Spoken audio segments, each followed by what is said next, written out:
NAMI St. Tammany was created in 1984. And again, our primary role is to give support and education to family members and to people living with mental illness, not only to help them understand the illness and the resources available, but also to, also to help the public understand mental illness, the resources available, and how to work with individuals living with these conditions. The high increase of overdoses, the high increase of suicides we've seen here in our parish, the opioid addiction problem, and now we're seeing more and more homelessness issue. Combined with everything else, again, we all know somebody within our family, a loved one, or even a neighbor that suffers from depression. The real problem is, as a society, as we've decreased mental health resources and as we decrease the system, law enforcement has become the de facto mental health care system. So law enforcement can't say, no, I'm not going to treat you, like our mental health system, where the state can decrease resources, communities can have less and less resources. Well, somebody still has to come in contact with these individuals. And law enforcement, as we see nationwide, is coming more and more contact with people living with mental illness because of the lack of mental health resources. So on the one hand, as a mental health advocate, I don't think it's fair, necessarily that law enforcement, the jails are becoming almost like psychiatric hospitals, right? So you're having to look at a completely different way of delivering service, whereas traditionally, you may come in contact with somebody with behavioral health crisis, but not at this level. And that's because our mental health system is not where it should be. So that work is falling on law enforcement. So I certainly commend the Sheriff's Department for being proactive and looking at every training obstacle or training curriculum they can to give the officers all the tools they can to deal with the individuals they're dealing with. In the past, someone would call with a loved one needing assistance or help, whether it be attempted suicide, substance abuse issue, just depression. We get called. They always call the police. We get there because they are at wit's end. They don't know what direction to turn.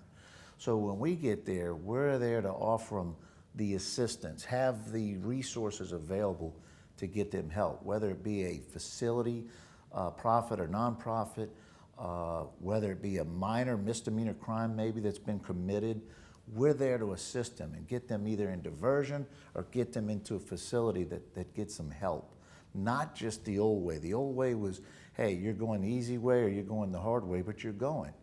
It could be an order of protective custody, and then it becomes a combative issue. No de-escalation techniques. Now you got injuries to the subject needing help or injuries to our deputies. Use of force continues to rise in these type of situations. And these deputies are now trained differently to de-escalate the problem and get them the help they need instead of going straight to jail or to the hospital for medical treatment. The Sheriff's Department actually won a Valor Grant.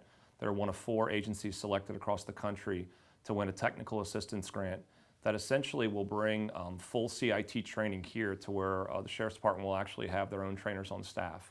So doing things well enough that they're recognized by several national organizations to be able to bring that technical assistance.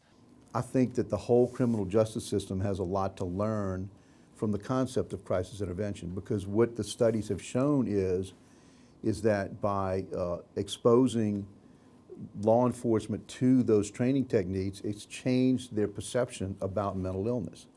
And I think that that's something that everyone in the criminal justice system can learn, from judges to public defenders to district attorneys, that if we start looking at this issue differently and change our perceptions about it, then we can approach it differently and more appropriately deal with these people and get them into more appropriate settings such as treatment and out of a jail setting.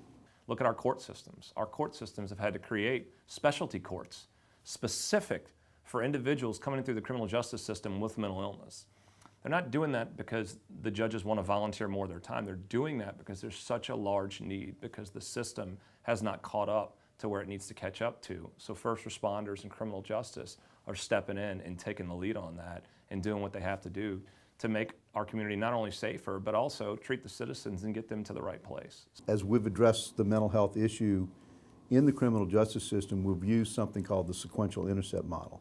And what we do with that is it breaks down the criminal justice system into small parts for us to try to find different ways and places to interrupt the flow and try to capture people that have mental health issues and direct them into more appropriate treatment rather than a jail. Yeah, this parish actually holds more helping courts and more specialty courts than any parish in the state of Louisiana. We've got drug courts, sobriety courts, reentry court, family reunification court, veterans court, and behavioral health court.